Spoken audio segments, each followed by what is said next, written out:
Opa, vou chamar aqui o nosso amigo, o secretário nacional de Defesa do Consumidor, o Vadir Damus, que permanece no Ministério. Tudo bem, Vadir? Seja bem-vindo.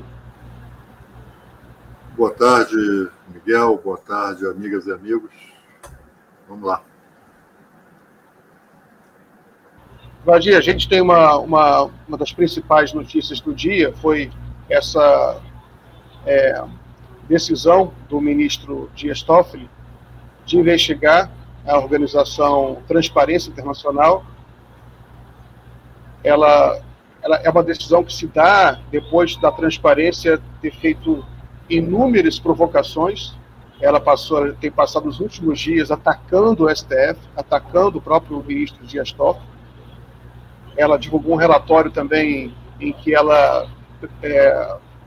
um relatório que diz que o Brasil perdeu posições num ranking de corrupção, um relatório que foi muito criticado, muito confuso, porque mistura o governo Bolsonaro com o governo Lula, enfim.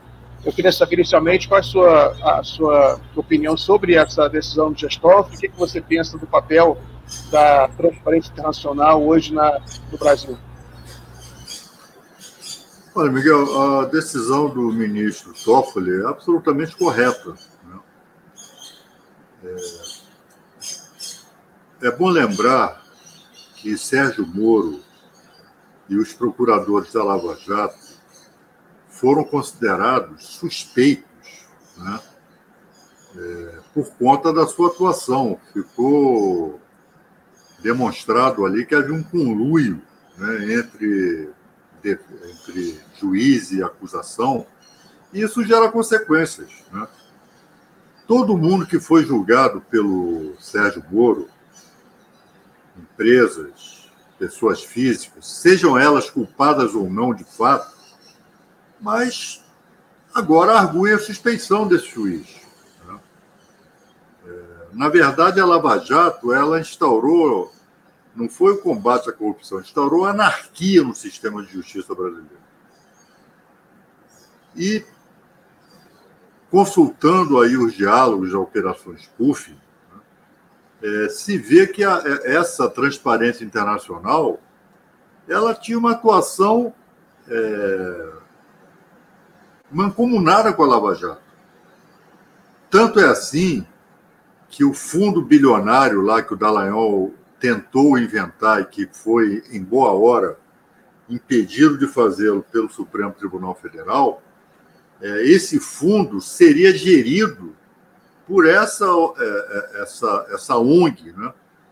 Que, aliás, ninguém sabe quem financia, ninguém sabe o que é essa ONG, né? Seria gerido por ela, pela Transparência Internacional. E outra coisa que eu não consigo entender é o destaque que se dá a essa Transparência Internacional com essa história de ranking. O que é essa Transparência Internacional para estar formando rankings, né, de medição de corrupção nesse ou naquele país, né? Então, em boa hora, essa essa decisão do ministro Dias Toffoli está absolutamente correta, né? Essa ONG tem que ser investigada. Muito bem. Vadir, eu fiz uma investigação hoje sobre essa ONG. Foi coisa rápida. Eu entrei no site dela, eu sei que essas ONGs são obrigadas a manter uma relação dos seus doadores, né? Quem financia essa ONG? É preciso saber quem financia, para entender os interesses por trás. 59% dos recursos vem de governos. A maior parte vem do Departamento de Estado dos Estados Unidos, né? Que é o principal doador da Transparência Internacional. Tem também corporações, a Siemens, que é uma alemã. Então, a gente sabe que, no caso da Lava Jato, houve denúncia de conluio de procuradores do Brasil com procuradores americanos, do Departamento de Estado e do Departamento de Justiça. E você já mencionou, né? Você tem uma reportagem até, pediu para o Guilherme subir aqui da agência pública, né? Ele não deu tempo de subir, mas que mostra que a Transparência Internacional, ela ela tinha um diálogo com o Deltan Dallagnol, tá aí, a Aliança da Lava Jato da Transparência Internacional. A ONG teve acesso à minuta do contrato que tratava da fundação que administraria a verba da Petrobras, antes dele ser assinado. O diretor sugeriu que a MPF estivesse fora do conselho, mas Dallagnol ignorou. Ela conversava, ela tinha interesse na montagem dessa fundação porque ela receberia recursos, ela seria uma das administradoras, como você já mencionou. Então, você acha que diante desse histórico, com financiamento direto do governo americano, você acha que isso também não deve ser levado em conta quando a gente entende o papel dessa organização, né, na política brasileira? Sem dúvida, Miguel, sem dúvida. Agora, o que eu não consigo entender é como a mídia corporativa brasileira dá destaque a essa gente, dá destaque a essa ONG. É algo que eu não consigo entender. Em relação ao malfadado fundo do Dallagnol, era mais uma das ilegalidades aberrantes, não é, da Lava Jato, destinar dinheiro público a empresa, a ONG privada, a uma pessoa jurídica privada, né, como é essa Transparência Internacional. Mas agora tudo isso está vindo à tona, Miguel. Aos poucos, a Lava Jato vai sendo desnudada, né? E particularmente tudo aquilo que nós dizíamos tempos atrás, sobretudo quando eu exerci mandato parlamentar, isso hoje está sendo provado. Tudo aquilo que se dizia da tribuna lá do parlamento está sendo demonstrado agora. Tudo isso aí, na realidade, a fúria das viúvas da Lava Jato, na imprensa, e na sociedade, se dá por conta da anulação de multas de empresas que foram investigadas. No caso, a última foi da Odebrecht. Também teve uma decisão de suspender a revisão das multas. Isso aí também, queria saber a sua opinião sobre isso. O motivo da ira é isso. O que você acha disso? Miguel, eu estava assistindo hoje de manhã um debate entre jornalistas ali da Globo News. E, enfim, um deles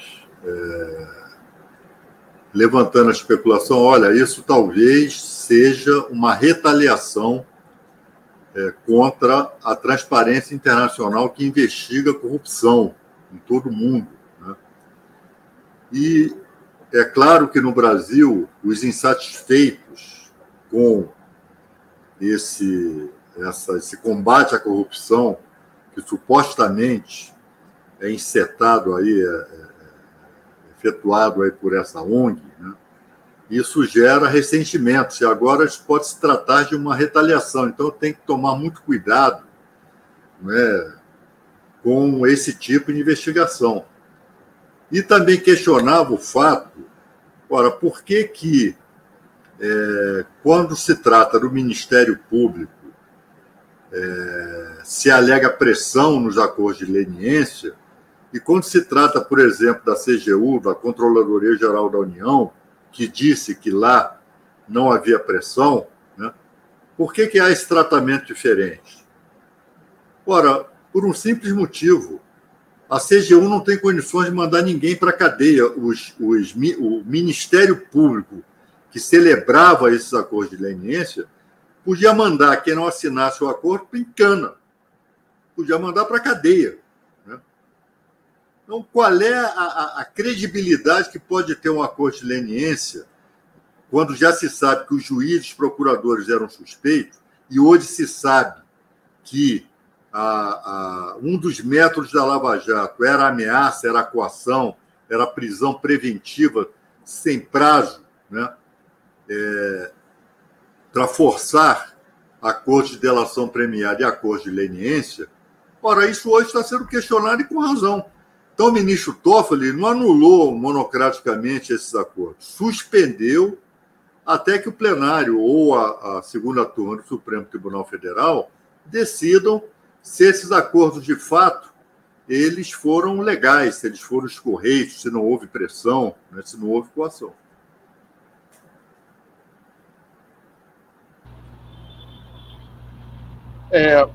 Vadia, a Transparência Internacional chamou muita atenção nos últimos dias, porque ela usou as suas redes sociais para fazer política de forma muito intensa. Eu vou até estou tentando colocar aqui na tela, estou tendo alguma dificuldade, mas no Twitter, que agora se chama X, da Transparência Brasil, se você entrar, se os internautas entrarem no X, as postagens são todas com ataques ao STF, ataques a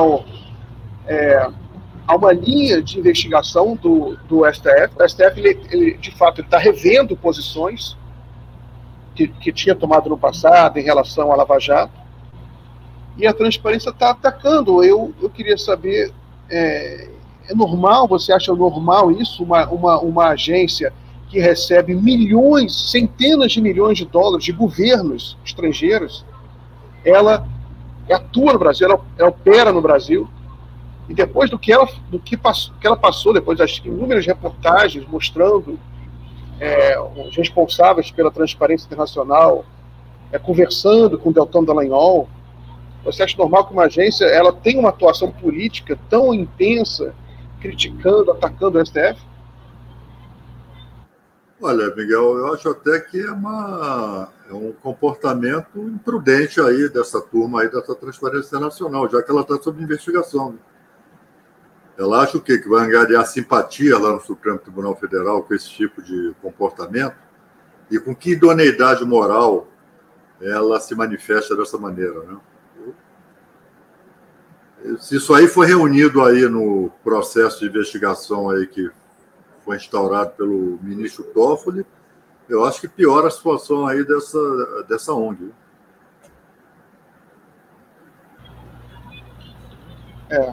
Uma situação estranha. Vadir, vamos mudar um pouquinho de assunto. Queria saber, teve esse encontro do para receber a Marta Suplicy, que agora voltou ao PT para ser vice do Boulos. O que você achou dessa volta da Marta ao PT? E como você está vendo aí esse desenvolvimento da estratégia para as eleições municipais nas capitais? Olha, Miguel, a estratégia lá em São Paulo é ganhar a eleição e encorpar a candidatura do Boulos.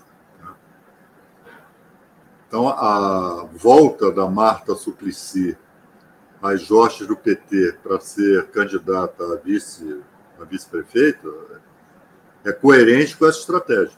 Né? Ela já foi prefeita, foi bem avaliada, né, nos seus mandatos, e ela está vindo para somar, encorpar a candidatura do Boulos, né? Ampliar aí o perfil da candidatura do Boulos. Isso. Então, se a estratégia é essa, a candidatura a vice da Marta, ela tem essa coerência. Né? É coerente com a estratégia que foi montada lá em São Paulo para se ganhar a eleição. Vadir, sobre uma coisa mais direta em relação à função que você exerce no governo, na questão da defesa do consumidor. Eu vi, por exemplo, que você mesmo postou nas suas redes, reclamando da falta de luz no aeroporto do Galeão. Eu estou sofrendo agora falta de energia desde ontem à noite na minha casa, em Mel. Muitos brasileiros estão sofrendo de forma sistemática. Como é que você está vendo esses problemas com essas concessionárias de energia? Miguel, vamos ser aqui muito claros, né, e diretos. Esse é o resultado do processo de privatização aqui no Brasil. Esse é o resultado. Né? Esse é o resultado, por exemplo, da privatização da Eletrobras e de diversas concessionárias que antes eram públicas, né, estatais, e foram privatizadas nos estados brasileiros. Está aí o resultado. Né? E o Brasil na contramão, né, do que está acontecendo em todo o mundo, particularmente na Europa, em que essas privatizações, sobretudo desses serviços estratégicos, energia e água, estão sendo revistas. esses setores estão sendo reestatizados, né, em diversas partes do mundo, e, repito, particularmente na Europa. Então, é sempre bom, né, não tratar isso simplesmente como um problema que pode ser sanado, não. Né? Essas privatizações e os contratos, né, que foram feitos aí para dar suporte jurídico à privatização, está aí, né? Contratos não pouco amarrados, né? Essas empresas, elas simplesmente estão demonstrando que não têm condições de continuar, né, à frente dessas concessões, a não ser que dê uma guinada em termos de eficiência, de rever o que fizeram ao longo dos anos, que só pensaram em lucros, só pensaram em ganhar dinheiro com a concessão.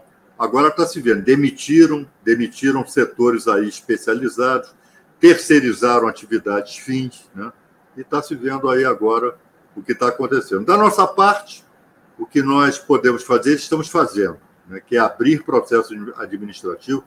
Então, já instauramos processo administrativo contra a Enel, já instauramos processo administrativo contra a Light, já estamos instaurando processo administrativo contra a Equador, lá no Rio Grande do Sul, e assim vamos fazer com todas elas que estiverem envolvidas em processos de apagão como esse. Eu estava no Rio, Miguel, vindo no final de semana para cá, para Brasília, voltando para Brasília, e o aeroporto do Galeão não tinha ar-condicionado. Não tinha ar-condicionado. Porque lá a Ilha do Governador estava sob apagão. Quer dizer, pessoas desmaiando, pessoas passando mal no aeroporto, uma fornalha, né? Então, isso ninguém me contou, eu estava lá, aguardando o meu voo, e passei por esse percalço. Quer dizer, isso é fichinha diante do que diversos brasileiros estão passando por conta desse apagão. E, aliás, há pouco tempo atrás, Miguel, aqui no Ministério, eu estava com o ministro Lewandowski, que determinou aqui a minha secretaria que fizesse um aditamento ao processo administrativo por conta de novos apagões da Enel lá em São Paulo, né? Então, essa é a situação. Muito bem. Queria perguntar, você permanece como secretário nacional de defesa depois da mudança do ministro? Eu queria saber haverá algum, como é que você vê a nova gestão do Lewandowski? O que você pode falar para a gente? Que alguma coisa que ele já adiantou para o secretariado, alguma nova linha política? O que você pode dizer para a gente? Não, eu permaneço normalmente. O ministro Lewandowski, oportunamente, vai se reunir com as secretarias, enfim. Nós vamos continuar o nosso trabalho aqui, né? É claro que o novo ministro, ele tem um perfil diferente do Flávio Dino, né? O Flávio era um quadro não só jurídico, mas era um quadro eminentemente da política, né? E tinha um temperamento, um perfil diferente do ministro. O ministro Lewandowski é mais contido, é mais discreto, enfim. Mas as linhas das secretarias, inclusive da minha, isso vai ser mantido.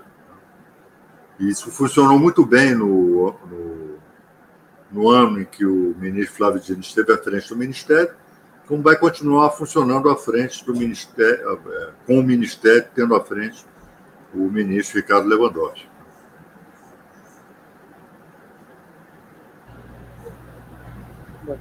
Mas hoje também foi notícia, está sendo notícia há alguns dias, a questão da participação do parlamento na gestão dos recursos públicos no Brasil. Houve até uma comparação, que no Brasil é 8 ou 9 vezes maior do que nos Estados Unidos. O parlamento brasileiro controla 8 ou 9 vezes mais do que o Congresso americano, que é fortíssimo o Congresso americano. E hoje também teve um discurso do Lira reagindo já a isso, porque levantou-se uma crítica, né? Porque isso realmente pode ser um problema. Coloque o videozinho do Lira, por favor. Grosseiramente, qualquer um que aposte numa suposta inércia desta Câmara dos Deputados neste ano de 2024.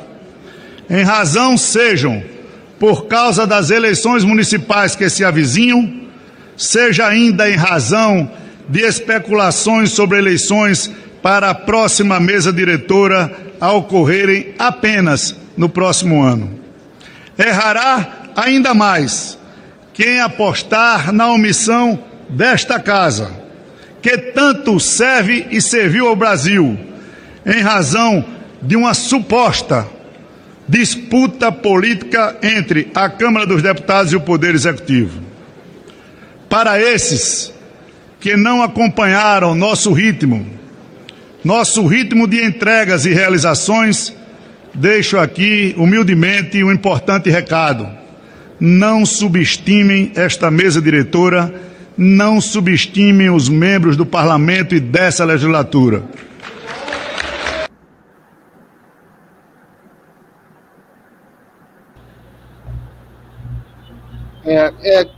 Valdir, como é que você acha que o governo, qual a sua opinião sobre como o governo Lula deve lidar com esse parlamento super fortalecido, com muitos recursos, mais recursos do que teve no passado, né? Ele controla hoje, tem até um gráfico aqui que pediu para o Guilherme subir, a imprensa está divulgando, né? Controla hoje cerca de 20% dos gastos públicos. Em comparação a 10 anos atrás, 2014, controlava menos de 5%.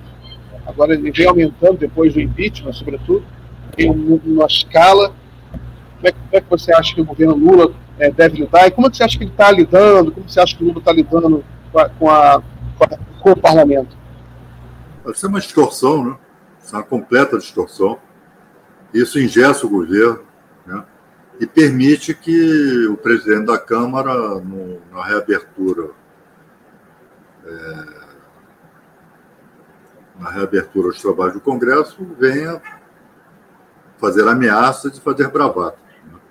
Isso é uma distorção. Isso é uma das espinhas atravessadas na garganta da democracia brasileira, né? Inclusive com o presidente da Câmara se permitindo dar palpite no ministério, né?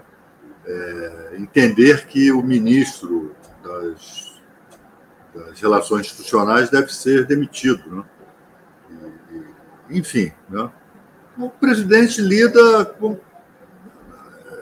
na medida do possível que ele pode lidar, né? Ele precisa do Congresso, né?